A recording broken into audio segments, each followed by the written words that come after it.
أما بعد فقد قال الله تعالى عز وجل في شأن حبيبه مخبرا وآمرا إن الله وملائكته يصلون على النبي يا أيها الذين آمنوا صلوا عليه وسلموا تسليما صلى الله على سيدنا محمد وآله وأصحابه وسلم صلاة يا رسول الله عليكم سلام يا चाहता है मेरे दिल को तमाम नाम लेते ही तुम्हारा या नबी सलात या अलैकुम सलाम या हबीब अल्लाह अलैकुम अम्मा बाद उपस्थित मुअज़्ज़ज़ मुहतरम सम्मानित मुसल्लिन किराम अग्रगण्य आज़म अबरादरान इस्लाम रहिमाना व रहिमाकुमुल्लाह अस्सलामु अलैकुम व रहमतुल्लाहि व बारकातुहू। আল্লাহ তাবারক তাআলার দরবারে অসংখ্য অগণিত শুকরিয়া। আল্লাহ তাআলা আমাদেরকে মাহে রমজানের দ্বিতীয় জুমার নামাজ আদায়ের উদ্দেশ্যে আল্লাহর ঘর মসজিদে আসার বসার কিছুক্ষণ ইবাদত বন্দী করার তৌফিক দান করেছেন। বড় করে বলুন আলহামদুলিল্লাহ। আমরা রমজানের 3 ভাগ রহমত, মাগফিরাত, নাজাত। রহমতের 10 দিন আসতে না আসতেই চলে গেল। এখন কতটুকু রহমত পাওয়ার মতো ইবাদত বندگی করেছি সেটা প্রত্যেকেই নিজ নিজ অবস্থার সম্পর্কে বড় জ্ঞানী। মানুষের বিবেকেই তার জন্য সবচেয়ে বড় বিচারক। সে নিজেই বিচার করতে পারবে, সে নিজেই অনুভব করতে পারবে এই বিগত 10টা দিন আমি আল্লাহর রহমত কতটুকু নিতে পেরেছি বলে আমার মনে হয়। এখন মাগফিরাত চলছে, চলমান। মাগফিরাতেরও 2 দিন চলে গেছে। তো হাদিস শরীফের মধ্যে আছে রাসূলুল্লাহ সাল্লাল্লাহু আলাইহি ওয়াসাল্লাম একদিন মিম্বরে উঠার সময় আমিন, আরেক মিম্বরে উঠে আমিন, আরেক তাকের মধ্যে উঠে আমিন বলেছেন। তো এটা তো একটা ব্যতিক্রমধর্মী কাজ। সবসময় রাসূলুল্লাহ এরকম এক তাকে উঠে আমিন, আরেক তাকে উঠে আমিন, আরেক তাকে উঠে আমিন এটা তো বলেন নাই। এখন নামাজ যখন শেষ হলো সাহাবায়ে কেরাম জিজ্ঞেস করলেন, ইয়া রাসূলুল্লাহ, আজকে আপনি ব্যতিক্রমধর্মী একটা আমল করলেন। মিম্বরে উঠার সময় আপনি এক এক স্তরে উঠে উঠে আমিন বলেছেন, এটার কারণটা কি? তো উত্তরে রাসূলুল্লাহ সাল্লাল্লাহু আলাইহি ওয়াসাল্লাম বলেছেন যে জিবরাইল বলেছেন, দোয়া করেছেন 3টা বিষয়ে, যে তার মধ্যে একটা হলো, 3টাই আমি বলে দিই, যে জিবরাইল বলেছেন যে ব্যক্তি আমার নাম, আমি মুহাম্মদ সাল্লাল্লাহু আলাইহি ওয়াসাল্লামের নাম শুনে দরুদ পাঠ করবে না, তার উপর আল্লাহ লানত করবে। জিবরাইল এই বদদুয়াটা করেছেন, আমি আমিন বলেছি। আর এক স্তরে ওঠার সময় জিবরাইল বলেছেন যে ব্যক্তি তার মা বাবাকে বয়স্ক অবস্থায় পেয়েও তাদের খেদমত করে, তাদের সেবা করে জান্নাত অর্জন করতে পারেনি, তাদের উপরও লানত। আল্লাহ নবী বললেন আমিন। আরেকবার জিবরাইল বললেন, যে ব্যক্তি মাহে রমজান পেয়েও, রমজান শরীফ পেয়েও যারা নিজের গুনাহ মাগফিরাত করাইতে পারে নাই, আল্লাহর দরবারে কান্নাকাটি করে মাগফিরাত অর্জন করতে পারেনি, তাদের উপরও আল্লাহ লানত হোক।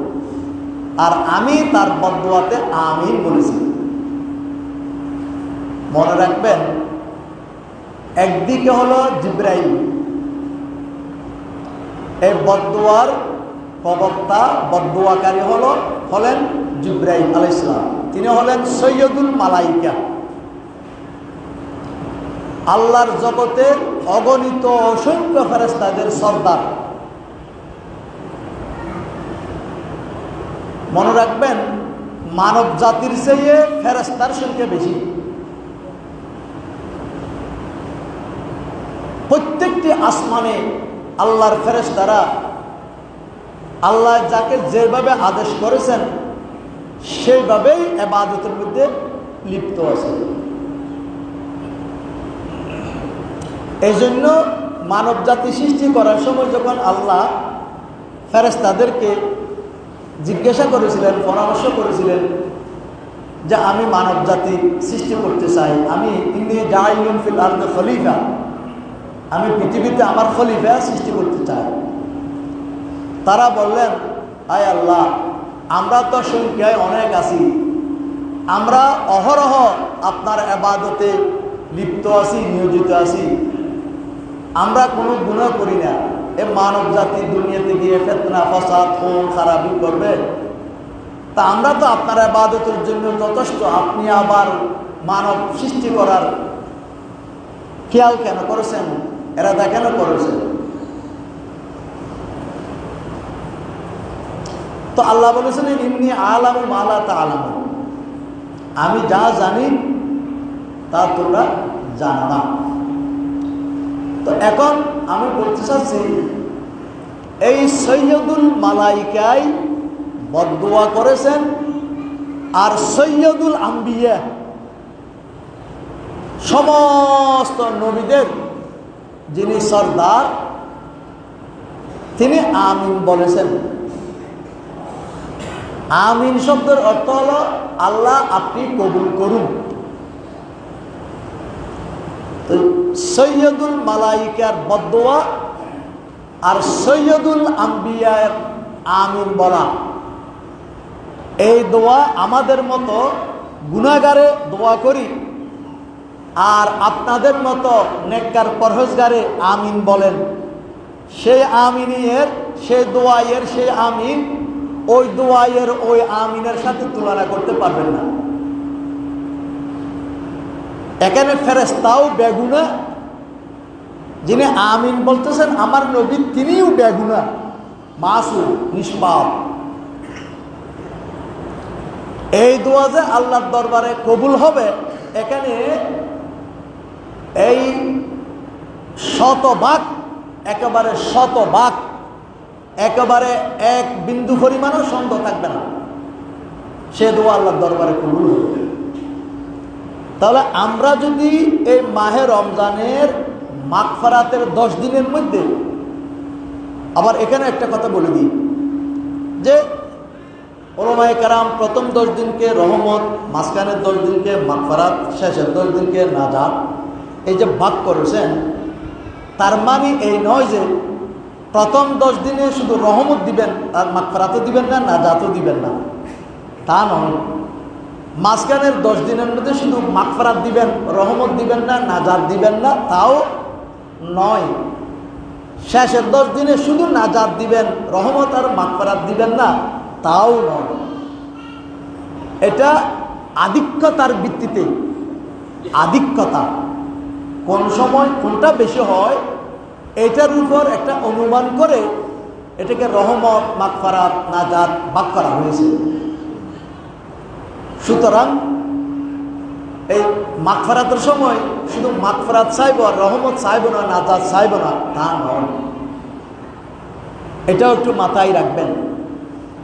তো যারা মাহে রমজান শরীফ 30 দিন হোক, 29 দিন হোক, পুরো একটা মাস গুনাহ মাফ করানোর মোক্ষম একটা সুযোগ থাকা সত্ত্বেও যারা নিজেদের গুনাহকে মাফ করিয়ে নিতে পারবে না আল্লাহর কাছ থেকে, তাদের জন্য এই বদদোয়া, তাদের জন্য রসুলের এই আমিন অবশ্যই অবশ্যই প্রযোজ্য হবে।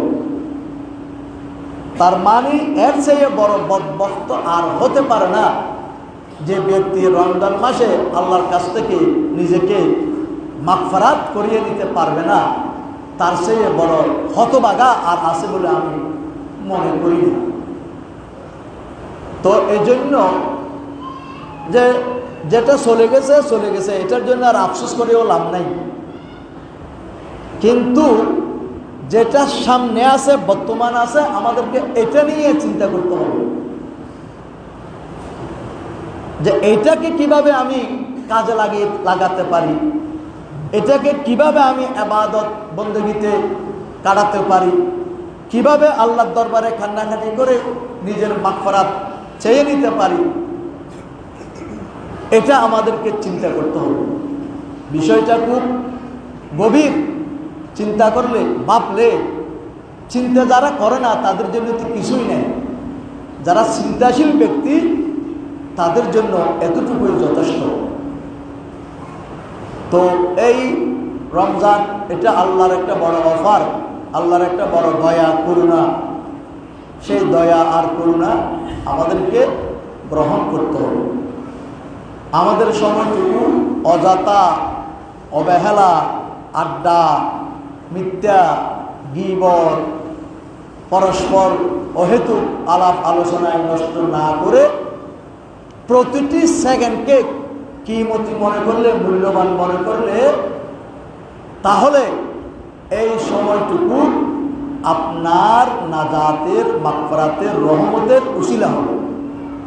এটাকে যদি অযথা, অবহেলায় কাটিয়ে দিই তাহলে এটা আমাদের জন্য সৌভাগ্যের ব্যাপারে দুর্ভাগ্যের কারণ হবে। নাজাতের জায়গায় এইটা, নাজাতের স্থলে, রহমতের স্থলে, মাগফিরাতের স্থলে এটা আমাদের জন্য গজবে পরিণত হবে। কারণ এই রমজান আল্লাহর কাছে গিয়ে, প্রত্যেক মাস আল্লাহর কাছে গিয়ে বান্দার রিপোর্ট প্রদান করে। এই রমজান শরীফ তখন আমাদের বিপক্ষে আল্লাহর দরবারে রিপোর্ট দেবে। হাদিস শরীফের মধ্যে আছে, কিয়ামতের ময়দানে দুইটা বস্তু, দুইটা আমলে আল্লাহর দরবারে সিজদায় পড়ে থাকবে। একটা হলো রমজান আর একটা হলো কোরআন। আল্লাহ বলবেন, রমজান আর কোরআন তোমরা কেন সিজদায় পড়ে আসো? বলবা, আল্লাহ এই কিছু ব্যক্তি আছে যারা রাতের বেলায়, দিনের বেলায় আমাকে তেলাওয়াত করত, আমার বিধান মোতাবেক আমল করত। আল্লাহ তোমার দরবারে আমি অনুমতি চাই, তুমি আজকে তাদের জন্য সুপারিশ করার জন্য আমাকে অনুমতি দাও। রমজানকে বলবে, রমজান তুমি কি চাও? রমজান বলবে, আয় আল্লাহ, আমি তোমার কাছে অনুমতি চাচ্ছি সুপারিশের।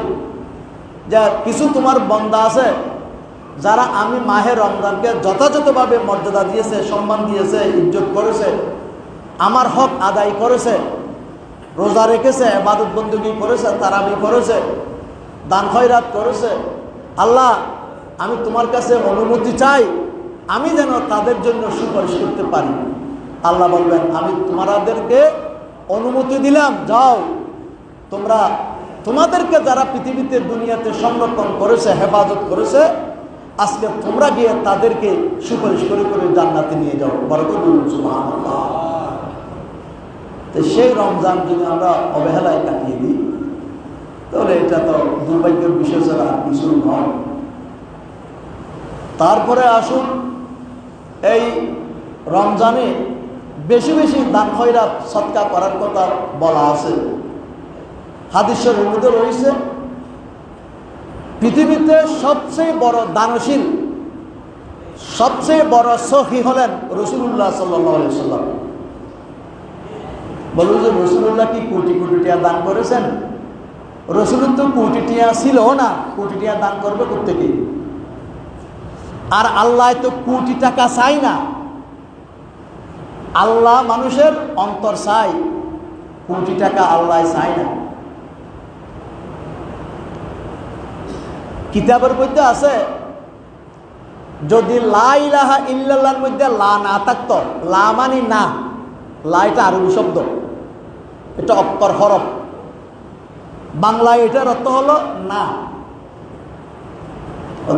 লা ইলাহা ইল্লাল্লাহ কলমার মধ্যে যদি লা না থাকতো, আমার নবীর জবান দিয়ে কোনোদিন লা শব্দ ব্যবহার হতো না।